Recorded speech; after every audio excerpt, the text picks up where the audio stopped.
How do we make a coil like this to show Faraday's law or to show generator experiment? See, here is a coil.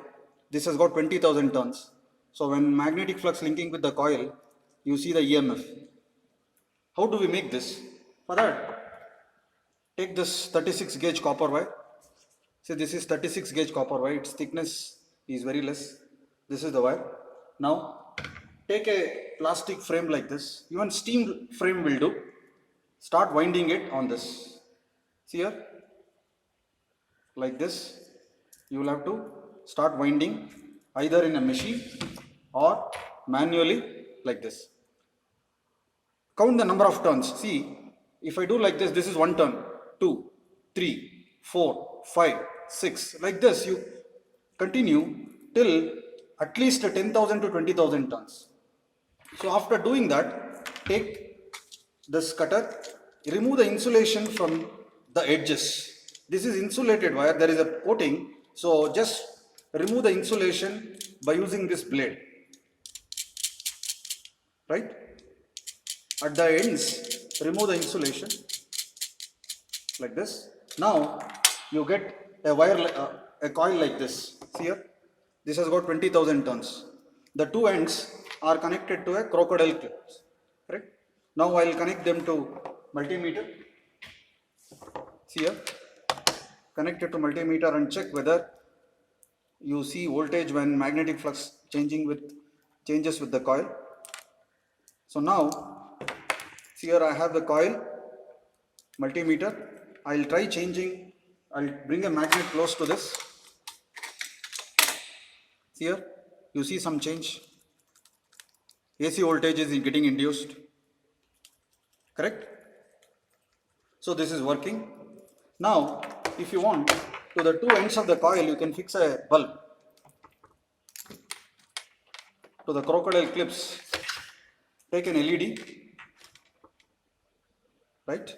This LED, I am connecting it to the two ends of the coil. Right. Now let us see whether the LED glows when magnetic flux changes with the coil. Right.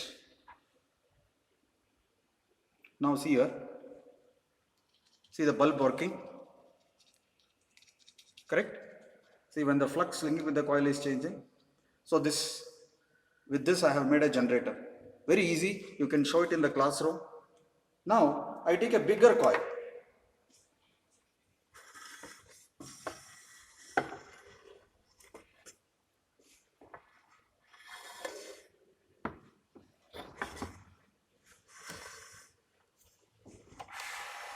Here is a digital storage oscilloscope.